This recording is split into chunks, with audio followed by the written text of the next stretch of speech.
Debate. L'honorable député d'Abitibi-Témiscamingue. Vraiment aider les victimes d'agressions sexuelles. Il faut aussi être conscient que la question n'est pas uniquement juridique, elle est aussi au niveau financière, accès à l'aide juridique, accès au programme d'aide. Les agressions sexuelles, ça a un impact énorme sur les victimes, sur leur capacité à contribuer à la société. Et je pense qu'on a avantage à investir pour faire en sorte qu'elles soient mieux accompagnées, qu'elles puissent s'en remettre plus facilement.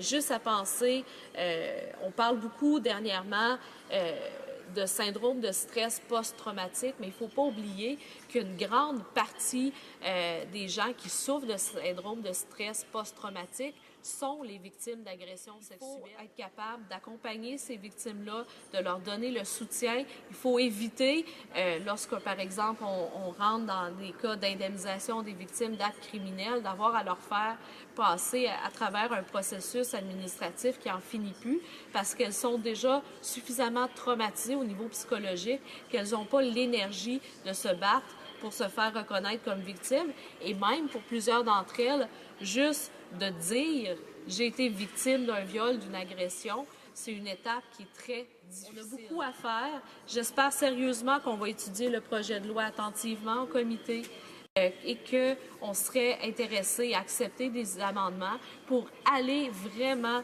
pour une fois pour toutes, clarifier la notion de consentement de manière explicite. J'espère, Madame la Présidente, qu'on va faire ce travail-là pour les victimes et qu'on va vraiment clarifier cette notion-là pour éviter qu'il y ait des cas en cours, comme on a vu dernièrement, où est-ce que je pense que tout le monde, en utilisant son gros bon sens, aurait fait ça n'a pas d'allure, quelqu'un ne peut pas consentir. Donc, je pense qu'en clarifiant ça, on va pouvoir éviter bien des traumatismes à des victimes qui passent à travers un processus juridique et qui en sortent plus amochés qu'au départ. De manière explicite, en incluant justement des gestes comme le stealthing,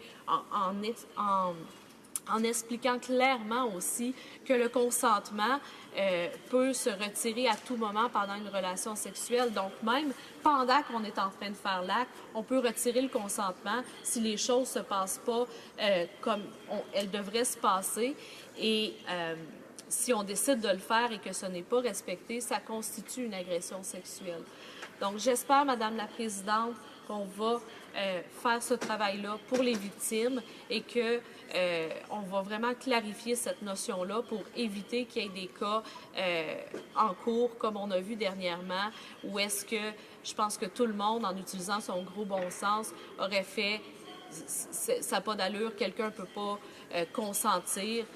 Donc, je pense qu'en clarifiant ça, on va pouvoir éviter bien des traumatismes à des victimes qui passent à travers un processus juridique et qui en sortent plus amochés qu'au départ. Donc, je vous remercie. Je vais attendre des questions.